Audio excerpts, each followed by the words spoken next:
El profesor Robert Silva aceptó ayer ser el compañero de fórmula del economista Ernesto Talvi. Ambos se presentaron en público por primera vez en una conferencia de prensa que tuvo lugar en la sede del sector Ciudadanos del Partido Colorado. En esa ocasión, Talvi dijo que el ex consejero de la ANEP es un candidato a vicepresidente de lujo. Una personalidad, diría que única, porque salió a competir y desafiar por uno de los dos lugares en representación de los docentes en el CODICEN a los sindicatos, y les compitió y les ganó. Es bastante inusual que un trabajador de a pie le pueda ganar a los todopoderosos sindicatos de la educación, y creo que eso lo transforma en una personalidad muy especial. Creo que va a ser un gran vicepresidente, un gran articulador entre el Poder Ejecutivo y Legislativo, pero sobre todo, y más importante que nada, para nosotros Robert representa la renovación de nuestro compromiso irrenunciable con la educación. Él va a ser el encargado en el Poder Legislativo de hacerse cargo de que la reforma educativa vea la luz.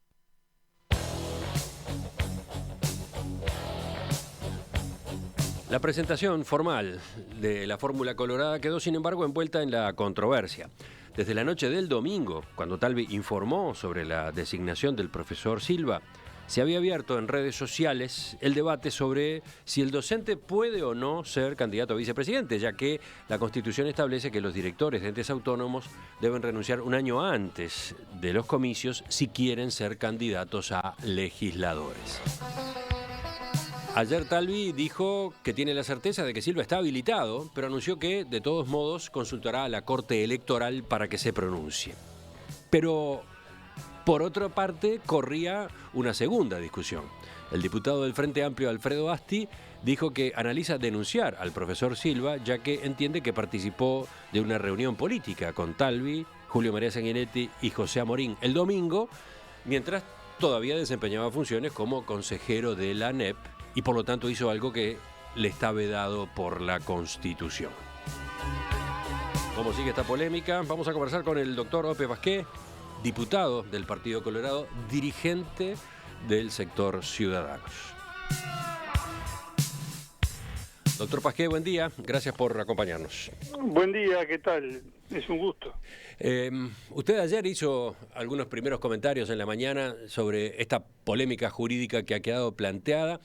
A esta altura, y después de los argumentos que se han cruzado, ¿cómo defiende usted la habilitación del profesor Silva para ser candidato a vicepresidente de la República? Mira, hay una serie de argumentos de todo calibre. A mí me parece claro que está habilitado. En primer lugar, el principio que hay que tener bien claro es que el principio de la libertad. Todo ciudadano es elector y elegible. Las normas que restringen derechos son de interpretación estricta. Eso en primer lugar. La cuestión de si el 201, cuando habla de legisladores, comprende o no al vicepresidente de la República. Para mí es muy claro que no. Hay un montón de disposiciones en la Constitución que establecen un régimen distinto, un estatuto distinto para los senadores y representantes, ellos sí, los legisladores, y el vicepresidente de la República, que normalmente está abarcado por normas que comprenden también al presidente de la República. Digamos que van por andariveles separados. El vicepresidente de la República aparece mencionado en el artículo 150, que está en la sección 9 de la Constitución, que dice del Poder Ejecutivo, y se la regula allí, en fin, con el presidente. Senadores y representantes están regulados en la sección correspondiente al Poder Legislativo. Y hay una serie de disposiciones que establecen esos regímenes distintos. Las edades para ser diputado, senador o vicepresidente son distintas, los modos de elección son distintos, la fecha en que toman posesión de sus cargos son distintas, las normas que refieren a la fijación de la dotación, de la remuneración de unos y otros son distintas también. El vicepresidente de la República tiene prohibiciones de ser candidato que no tienen senadores y representantes. Por ejemplo, el vicepresidente de la República no puede ser candidato a representante, artículo 92, si no recuerdo mal. El vicepresidente de la República no puede ser reelecto en su cargo, Nada de eso le pasa a los legisladores, que pueden ser candidatos, los representantes al Senado y viceversa, o ser reelectos indefinidamente, no hay ninguna restricción. Insisto, así que son regímenes totalmente distintos, que en varias disposiciones queda de manifiesto ese diferente tratamiento. Ahora, ¿cómo se entiende que destacados constitucionalistas como el doctor José Corseñac o el doctor Martín Rizo sostengan lo contrario? Sostengan que efectivamente el profesor Silva no puede ser candidato a vicepresidente de la República. Mire, usted sabe que la materia jurídica se presta al debate, siempre ha sido así. El doctor Corseñac sostenía lo contrario cuando se trataba de la situación de Sendic y el subsidio. Decía, el vicepresidente no es legislador porque hay que tomar la expresión en un sentido orgánico y no funcional y por lo tanto no es, bla, bla, bla. Y son opiniones distintas. Por eso nosotros, sabiendo que el tema es debatido, entendemos que lo más sano, lo mejor que se puede hacer desde el punto de vista institucional, es llevar la cuestión lo antes posible, este fin de semana, a principios de la siguiente, a más tardar, a consulta de la Corte Electoral, que es el único organismo que pueda resolver en estas cosas. Pero también estaba de por medio la opinión de nada menos José Amorín Valle, el senador José Amorín Valle, cuando se debatió en el Senado si le correspondía a Sendic subsidio o no, luego de que renunciara. Están esas frases de las actas que han circulado mucho en estas horas, ¿no? De lo que no cabe duda es de que el vicepresidente es legislador. Y dirigiéndose a Lucía Topolansky, que había tomado el cargo, usted, presidenta, es legisladora porque tiene voz y voto, dijo, por ejemplo, durante ese debate parlamentario. Por eso le decía, hay opiniones distintas, todas respetables, legítimas, nosotros tenemos esta que le expreso y vamos a ir a la Corte para que dirima la cuestión, es lo que se puede hacer. Pero digo, creo que yo no comparto el criterio del senador Amorín, con todo respeto lo digo. Pero me vale la pena detenerse en eso, porque explica, me parece a mí, el equívoco. Me dice, usted, senador Topolansky, usted participa del debate y vota, etcétera. O sea, el criterio subyacente sería el siguiente. Quien participa de algún modo en la función legislativa es legislador. Eso no es así, porque también el Poder Ejecutivo participa de la función legislativa. El Poder Ejecutivo tiene iniciativa en materia legal, en algunos casos tiene iniciativa privativa, es decir, que solo el Poder Ejecutivo puede presentar proyectos de ley sobre determinadas materias. Y los ministros y los subsecretarios que han sido debidamente autorizados por los ministros pueden participar del debate en las cámaras, no cuando los llaman, cuando los interpelan, etcétera, sino espontáneamente se les ocurre ir a la Cámara, sentarse y pedir la palabra y lo pueden hacer, lo mismo las comisiones del Parlamento que trabajan en la elaboración de los proyectos de ley. Entonces, participar en la función legislativa no es lo mismo que ser legislador, porque el criterio contrario llevaría a la absurda conclusión de que los ministros que pueden participar, como acabo de demostrar, son ellos también legisladores. No es así. Y algunas otras disposiciones constitucionales se refieren genéricamente a los legisladores, sin hacer ninguna distinción, pero en términos tales que queda de manifiesto que no están abarcando al vicepresidente cuando hablan de legisladores. Por ejemplo, en el artículo 148, que trata la hipótesis de disolución de las cámaras, etcétera, es un artículo larguísimo con un montón de incisos, dice por allí uno de esos incisos que en tal caso, en determinado caso, dice, las cámaras quedarán suspendidas en sus funciones, pero subsistirá el estatuto y fuero de los legisladores, con mayúscula, igual que en el 201. Todos sabemos que el vicepresidente no tiene fueros. Entonces, si una norma constitucional nos dice que subsistirá el estatuto y fuero de los legisladores, es porque la expresión legisladores no comprende al vicepresidente de la República. Hay un montón de argumentos de esto, pero digo, cuando la Constitución quiso establecer una prohibición realmente amplia, no utilizó la fórmula del 201, utilizó la del artículo 195, que se refiere a los directores del BPS, que no pueden ser directores hasta transcurrido un periodo de gobierno desde su cese, y no pueden ser candidatos a ningún cargo electivo. Acá el constituyente adopta un giro realmente amplio, radical, dice a ningún cargo electivo. En cambio, en el 201 a legisladores, que es otra cosa. Es interesante tener en cuenta que las dos disposiciones, el 195 y el 201, fueron introducidos en la Constitución del 67. el 195 antes no existía, fue una creación del constituyente del 67, y el 201 existía con una redacción distinta a la constitución del 52, que decía que no podrán ser elegidos representantes si no renuncian 10 meses antes de la elección. El constituyente del 67 amplió la disposición y dijo no pueden ser elegidos legisladores si no renuncian 12 meses antes.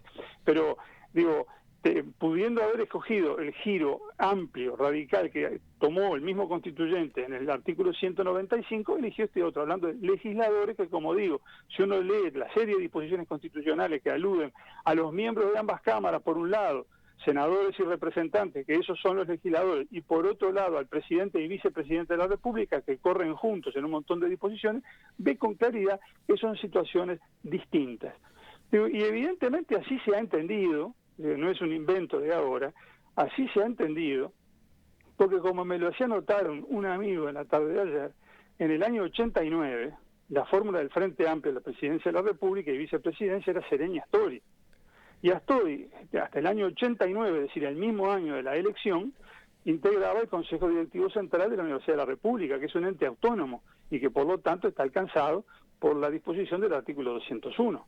Y se ve que se entendió, yo creo que con buen criterio, que podía ser candidato a vicepresidente por todo esto que venimos de decir. ¿Sabe que ese antecedente de Astori me parece que va por otro lado? Ayer escuché que el propio Talvi lo mencionaba. Tengo la impresión de que es, en todo caso, otro el argumento por el cual Astori pudo participar de aquellas elecciones. ¿Sabe por qué se lo digo? A ver. Porque Astori no fue candidato a vicepresidente de la República nada más. Astori encabezó todas las listas del Senado del Frente Amplio. O sea, Astori fue candidato a legislador, explícitamente.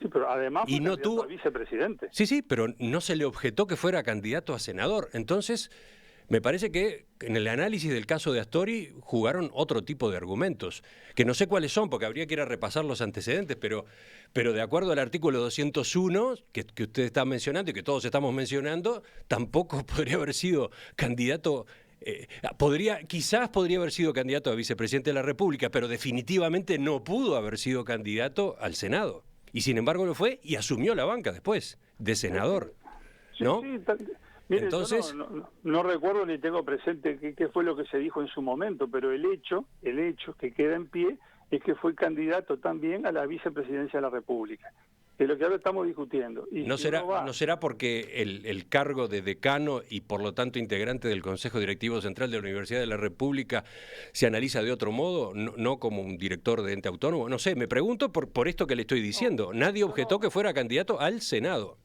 Yo no tengo, en fin, elementos para sustentar esa otra interpretación, pero si el tema si la cosa viniera por el lado de que integraba un consejo de enseñanza, bueno, Robert Silva también era consejero del CODICEN de la ANEP. Entonces, no veo por qué. En un caso se actuó con tanta amplitud de criterio que evidentemente la hubo, y en este otro caso ahora se mira con lupa a ver si puede o no puede, que yo creo honestamente que puede, que de todo esto que acabo de decir resulta que así es, pero bueno. ¿Y cómo juega en el análisis la sentencia del Tribunal de Cuentas en el caso Sendic? Anuló el subsidio por considerarlo legislador. Sí, no juega en este caso. Los órganos públicos, todos ellos, aplican la Constitución y las leyes en el ámbito de sus respectivas competencias, y lo que cada uno resuelve en el ámbito de su competencia, bien resuelto está, no en el sentido que uno coincida con la solución, pero digo, es competente para hacerlo. El Tribunal de Cuentas controla la legalidad del gasto. Si entiende que un determinado gasto no se ajusta a las normas, actúa en consecuencia, observa el gasto. Pero quien tiene que pronunciarse sobre la regularidad jurídica de las candidaturas no es el Tribunal de Cuentas, es la Corte Electoral y solo ella. De lo que resuelva la Corte Electoral no hay instancia frente a otro órgano de ninguna especie. Entonces, en este caso el órgano competente es la Corte Electoral y no puede llamar la atención que haya eventualmente incongruencia entre lo que diga la Corte Electoral y lo que haya dicho el Tribunal de Cuentas, porque eso pasa todos los días en la vida jurídica. De repente la Suprema Corte de Justicia le da determinada interpretación a un artículo constitucional y el Tribunal de lo Contencioso Administrativo le da otra. Cada cual, insisto, en el ámbito de su respectiva competencia, que es como se coordina. Cada cual actúa, aplica la Constitución, aplica la ley, cada cual en el ámbito de su competencia. Y acá la competente, sin duda, es la Corte Electoral. Sí, y después todavía viene otra discusión sobre si la Corte Electoral se puede pronunciar o no ante un planteo como el que va a hacer el Partido Colorado, ¿no? Porque lo que la Corte sí puede hacer, sin duda, es pronunciarse cuando un candidato ha sido proclamado y es formalmente, en este caso, candidato a vicepresidente de la República. Según nos informaban en la Corte Electoral ayer, cuando se reciba la consulta del Partido Colorado, los ministros de la Corte Electoral deberán reunirse y lo primero que tendrán que hacer es resolver si es de recibo, si es pertinente la consulta. Está bien, tendrán que resolver eso. A mí me parece que sería incomprensible que decidieran que no pueden evacuar una consulta, porque resulta que hay un partido político que está pidiendo información acerca del marco jurídico al que debe ajustarse, que tiene que convocar a su convención para proclamar a sus candidatos, en fin, que tiene que ajustarse a las normas y a los plazos legales y constitucionales, está pidiendo un dictamen. Sería incomprensible que lo negaran. Dice, no, mire, tírese al agua y después vemos, capaz que se queda sin candidato, ¿vio? Es absolutamente inadmisible. Y lo último ya, en esta materia, quiero preguntárselo en el terreno político, diputado Pasqué. Llama la atención que se haya lanzado el nombre de Robert Silva como candidato a vicepresidente, sabiendo que era discutible desde el punto de vista constitucional, porque Talvi decía ayer que se habían hecho consultas previamente, que se entiende que se está pisando terreno jurídico firme, pero también se sabe, por los antecedentes, por ejemplo, del caso Sendik, de que hay 2 bibliotecas en esta materia. Entonces, la pregunta es, ¿vale la pena dar un paso político tan importante como el de nombrar al candidato a vice para que quede envuelto en esta nebulosa? Nosotros estimamos que sí, porque no es un candidato cualquiera, simplemente para llenar un requisito. Es un excelente candidato al que le asignamos un papel realmente muy importante en lo que esperamos que sea el cumplimiento de nuestro principal objetivo y compromiso, que es hacer, como dice Talvi, la reforma vareliana del siglo XXI.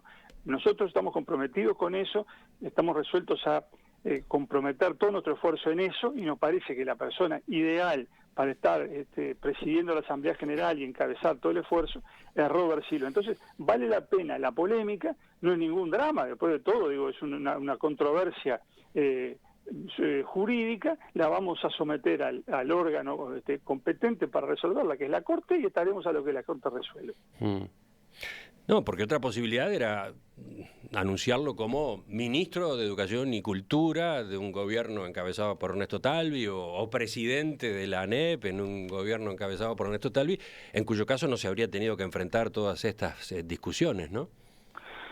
Bueno, sí, eran posibilidades, pero nos parece que el mayor realce a la figura de Silva y a ese compromiso que asumimos nosotros con la reforma educativa se logra si lo incluimos en la fórmula presidencial. Le damos esa importancia capital al tema y por eso nos comprometemos con él. ¿No se paga un costo político por toda esta discusión? Y mire, de repente sí, pero que hay gente que se disgusta, pero no entendería el fundamento de esto, porque estamos planteando abiertamente nuestra posición, nuestros fundamentos. No es que vamos a seguir adelante generando hechos políticos que obliguen a la Corte o que generen presión de algún tipo. No, no es eso. Mire, lo primero que vamos a hacer es consultar a la Corte. Me parece que es una forma de proceder limpia, correcta, de buena fe, y está por descontado que estaremos a lo que la Corte resuelva. Entonces, ¿cuál es el problema? Espero que se tengan en cuenta los antecedentes que hemos comentado, los argumentos que hemos planteado. Nosotros estamos seguros que esto es terreno jurídico firme, que acá la libertad es el gran principio y que no se puede, digamos, atormentar una norma como el 201 y estirarla hasta decirle, no, tampoco puede ser candidato a vicepresidente. Me parece que no es así, estamos seguros de lo que estamos diciendo, y bueno, y esa es la razón de nuestra posición. Hacemos una breve pausa y enseguida completamos la entrevista con el diputado Ope Pasqué. Doctor Pasqué, el profesor Robert Silva quedó envuelto en un segundo nivel de polémica en las últimas horas, la violación de la Constitución por el solo hecho de haber participado en la reunión del domingo en la casa de Talvi, con Sanguinetti, con Amorín Valle, y la difusión de su nombre como candidato a vice. Concretamente, el planteo lo hizo el diputado Alfredo Asti, del Frente Amplio, invocando el artículo 77 de la Constitución en su inciso cuarto, con las limitaciones que impone a una serie de funcionarios, entre ellos a los directores de entes autónomos y servicios descentralizados en cuanto a su actividad política. ¿Qué dice usted? A mí me parece que es claramente una chicana política que no tiene fundamento ni ni sustento, ¿no? Robert explicó bien cómo fue la cosa, él presentó su renuncia con fecha 5 de julio, lo invitaron a una reunión donde iba a estar con los principales dirigentes colorados, allí le hicieron la propuesta que halaga a cualquiera, y él tuvo la delicadeza de decir, no le puedo dar una contestación definitiva, formal ahora, porque antes tengo que renunciar al Codicen, en el entendido de que tenían que aceptarle la renuncia que ya había presentado hace unos días. Entonces, actuó con total limpieza y buena fe. Me parece que esto es buscar allí con lupa alguna irregularidad para armar lío y llamar la atención, no tiene ningún asidero ni sustento. El diputado Basti se refiere al artículo 77, inciso cuarto, cuando dice que estos funcionarios no pueden formar parte de comisiones o clubes políticos, suscribir manifiestos de partido, autorizar el uso de su nombre y en general ejecutar cualquier otro acto público o privado de carácter político salvo el voto. En este caso hubo, dice Asti, utilización del nombre en el anuncio que hizo Talvi en la noche del domingo, en el video y las fotos que se difundieron con el nombramiento, con la elección de el profesor Silva para ese cargo. No, el hecho de que otras personas difundan la foto o el video no implica que Robert Silva lo haya autorizado. Si quieren ir en serio con este asunto, bueno, tendrá que producir pruebas. A ver, prueben que lo autorizó. Allá yo escuché a Robert decir que al contrario, que había pedido que no se dijera nada, que no se difundiera nada, porque él primero quería que el Codicen aceptara su renuncia. Lo cual demuestra además la buena fe con lo que entendemos que no se aplica acá el 201. Porque de acuerdo con el artículo 201, la renuncia de los directores de entes que quieren ser candidatos produce efectos desde el momento de su presentación, es decir, que hubiera cesado en el cargo el mismo 5 de julio. Robert entendió que no, que esto no se aplica, no se aplica la norma que le impediría ser candidato, no se le aplica porque es candidato a vicepresidente, y entonces esperó que el Codicen aceptara su renuncia. Tan puntilloso fue en esto que tuvimos que correr la conferencia de prensa que iba a ser ayer a la 1 y terminó siendo como a las 3:30 porque todavía seguía en sesión el Codicen para aceptar la renuncia de Robert, que lo hicieron además, según me contaron, con términos muy elogiosos para Robert Silva. Además, el diputado Asti ha visto pasar frente a él en todos estos años de verdaderos elefantes, como la gestión de Sendí, la gestión de León. Nunca levantó la voz para señalar ninguna inconstitucionalidad. Ahora se preocupa si el domingo de tarde a Robert Silva le sacaron la foto con el consentimiento, ¿no? Un hombre que iba a renunciar al día siguiente. Por favor. Me parece lamentable que se plantee este tipo de cuestiones. Para terminar, diputado Pasqué, ¿qué es lo que hay que esperar? ¿Cómo va a continuar la actividad de la fórmula presidencial del Partido Colorado, en especial la del profesor Robert Silva, teniendo en cuenta que está pendiente que se pronuncie la Corte Electoral? Vamos a trabajar, ya lo hemos dicho, para nosotros es el candidato. Robert trabaja naturalmente y pasa a ser el vocero de Ciudadanos en todos los temas que tienen que ver con la educación, que son para nosotros los temas principales. Vendrán la reunión con los técnicos, vendrán las reuniones con los otros sectores del partido para amalgamar las propuestas programáticas, priorizarlas, elaborar el programa común del Partido Colorado, y en toda esa labor Robert va a tener naturalmente un papel principal. Talvi, por su parte, se va unos días, según explicó, fuera del país a visitar a su hijo, que hace tiempo que no lo ve, son 4 o 5 días. A la vuelta va a hacer una gira por el interior, agradeciendo personalmente a todos los referentes de Ciudadanos en todo el país, y bueno, y ya cuando estemos fines de julio, pisando agosto, empezará la campaña proselitista como es normal. Diputado Ope Pasqué, dirigente del sector Ciudadanos del Partido Colorado, le agradezco su participación esta mañana, sus respuestas a todas estas preguntas. Volvemos a conversar en cualquier momento. Con muchísimo gusto, buenos días.